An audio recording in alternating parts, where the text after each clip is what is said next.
In this video, I'm going to be ranking every single creature from the Ark Editions mod, and I'm also going to be ranking the ones from Ark Survival Evolved and Ark Survival Ascended, since all of them aren't in Ark Survival Evolved yet as of making this video, and also this is from a PvE perspective. But anyway, let's get into it.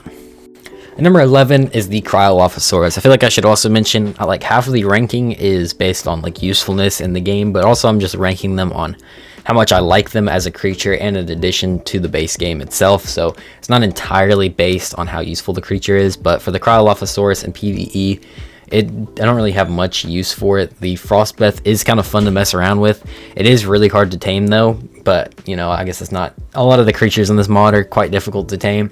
The Ice Breath is cool, and then it has the little goop it can shoot out, which is kind of nice, but I also don't really find it to be the best creature in the Ark Editions one. I feel like there's a lot cooler creatures.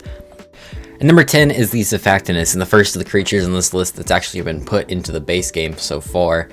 And this one is a pretty cool one. I like it, but when it comes to the game, I don't really have much uses for it. It's a pretty easy tame because it is just a knockout tame, unlike a lot of the other creatures in the Ark Editions mod, which means you could kind of use this one more early game, which I think is nice, but it doesn't really have too much uses. It literally just has like a bite attack, and then it has that little bleed it does where it can basically like charge forward and then do that attack. It can also jump out of the water, which is quite fun, but not insanely useful. And number 9 is the Helicoprion. This is basically like the giant shark with the saw blade mouth, and it's a pretty cool concept, but I don't find this one to be super useful. One, because you have to be insanely high level to tame it and get it, and then once you do, it's not really that strong or anything. It has one main use, which is basically it turns items into blueprints, which is why I have it ranked higher than the last two, is it's actually a really great use, and I should probably put it higher, but it's probably more useful than other people than it is for me, but it's still, that's pretty great use. But that's like the only thing it does. That's the only like problem I have with it, is the only reason you really want to tame this thing is for that ability. And other than that ability, it doesn't really have too much of a purpose in the game, because it doesn't really do too much damage, and it's kind of more late game tame, and it doesn't really have much high stats or health or anything. But it is a cool looking creature, and I do like it. It's just not the greatest. And number 8 is the Concaver. This one's pretty dope, as it can swim in the sand. It can also jump out of the sand as well, which is pretty dope, and this was before the Fossilasugas came out. It can also make a little dust cloud come up, which can make things suffocate, which is more useful in PvP, but it can still be kind of cool in PvE to like stun things, which is quite nice. This one's just a little fun travel mount for the dunes, and it's decently strong. I like it more than the Cryolophosaurus, and the Cryolophosaurus and Concaver are getting a TLC update, so that might actually make them better when those do come out, but they're not out yet. So these are the only two that are still in Ark Survival Evolved, and they're not my favorite, but I still do like them, especially the swimming mechanic with the Concaver. And number 7 is the Anala. This one is the only like premium creature, so you have to basically pay $5 for it. But I think it is a pretty cool one, and it's one of the only ones, at least the one on this list, that's not coming to the official game either. It's still just gonna stay as a mod form. But this one, it basically like goes invisible and transforms itself into an Ichthyosaurus. And then once you tame it, it has a bunch of abilities that are mainly good towards PvP.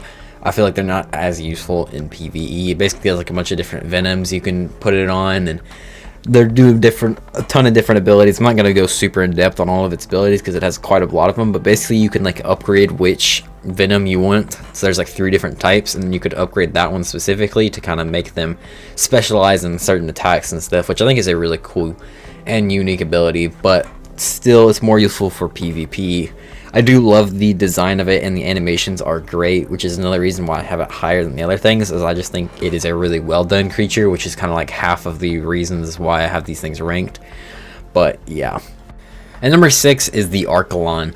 This one is definitely my favorite of the underwater creatures, as I think it is super unique. It's like a massive sea turtle that you can go on land, and you can go on water as well. The design is pretty cool, and this one is getting a TLC update, so it's going to probably be made even better. The TLC update is basically going to have like an oxygen tank for a saddle, and it's going to grow like algae on its back, which I think is going to be pretty cool. But the abilities this thing does have is it does extra damage to jellyfish, and once you kill them, you get the jellyfish buffs, or the jellyfish killer buff, which is very similar to the Megatherium, and it's like chitin buff you get from killing stuff, the insect killer. It's pretty much just that for the sea turtle, which I think is really dope. So you can use this to go harvest biotoxin, which you don't have many creatures that are specialized in that. Some of them can, like the Basilo and stuff, which you'd probably use, but this thing is super useful for that reason. So not only is it just a really dope looking creature, really cool idea, but it also has a purpose in the game, mainly in PvE, so you can get biotoxin. Of course, that is a good use in PvP too, but since it's a PvE list, that's a great use in PvE, so I find this one pretty useful. And number 5 is the Ceratosaurus. This one is a pretty cool one, and the reason I have it at number 5 is, first off, just the design itself. It's definitely got to be one of the most well-made creatures on here. The design is great with all the spikes and stuff. I really do like the look of the Ceratosaurus, and of course this one's been put into the official game as well with the Seaonus, which is quite cool. And of course all the other ones are coming at some point, but those are the only 2 that are currently in the game. But the also reason I have it at number 5 is its abilities. It has the heal mode, where you basically, the more damage you deal, you heal yourself and creatures around you, which is super useful. Not many creatures have healing abilities, so the fact this one has one is pretty dope. It can also run insanely fast. The more you run, the faster it goes, and it breaks rocks and stuff around it, which is just another cool thing if you want to use this as a travel mount. At number 4, we have the Dinotherium. This one is just such a unique creature, and I think it's really cool. It's like kind of like an elephant, but it's bigger than a mammoth and even bigger than a parasaur as well. But it has some cool abilities too, like you can harvest berries, which makes it a great harvester, as well as you can do like this roar that gives 15% extra melee damage to creatures around you and yourself as well, which is just a really cool buff. You can even use it in boss fights, I think, stuff like that, which also makes it pretty great. But I just think it fits in the world. It's such a unique creature as well, which is why I like it so much. But at number 3 is the Dinosuchus, or the giant alligator. This one is just sick. It's like even bigger than a Sarco, like twice or maybe even 3 times the size of the Sarco. And it's just like super menacing you when you find it in the swamps and stuff. I feel like it adds to the game quite a lot. But once you do tame one, the taming process is pretty fun as well. You basically like gotta go to it while its mouth open. It has this like gigabyte thing where you can charge up a bite and it will do a crap ton of damage, which is really fun to mess around with, as well as it's a really good swimmer as well, so you can use it underwater and on land pretty well. And it's pretty agile on the land because it can like basically do like the 360 turn, and you can like do an attack in any direction, which is pretty awesome, as well as it has the tail swipe as well. So this one's just all around a really cool creature and really fun to mess with. At number 2, I have the Acrocanthosaurus. This one is mainly up here because I just think it is a really dope creature. As in PvE, it's not the most useful thing in the game, but it does have some uses. Of course, like it is pretty strong. You can use it on like meat runs and stuff to go kill stuff. And you can also bring it into boss fights, which makes it a pretty great boss fighting creature as well. So those are the uses it has in PvE anyway, but it does have some pretty just dope abilities. It has like the adrenaline mode, where if it takes enough damage while in its shield stance, it will like go crazy. You can deal a bunch of damage, and it's got like these red veins going through it, and it's just really cool. And the creature itself is just one of my favorite dinosaurs, so having this in the game is awesome. Number 1 is the Brachiosaurus. This one, there's a few reasons why I have it at number 1. One, I mean, it's just a really dope creature.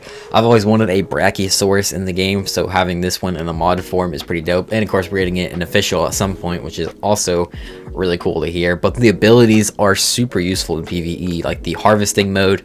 It literally harvests everything in the game. It's actually a little bit broken, like it's super overpowered because it has weight reductions on pretty much everything. You could harvest stone, metal, wood, like thatch, fiber, berries, anything you need really, you can harvest with the Brachii, making every other thing obsolete, which I think is a little bit overpowered, which makes it insanely useful and very high on the list.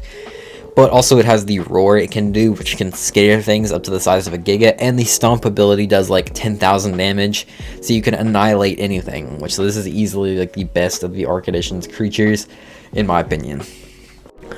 That is going to be it for this video. If you guys did enjoy, make sure to leave a like and also subscribe. And I feel like since that I am releasing this video now, Guru is probably going to release a brand new Arc Editions creature the day after I drop this video, and then it's going to be outdated. But, you know, either way, it's a fun video to make. But if you guys did enjoy, make sure to leave a like and also subscribe. Thanks for watching, and bye.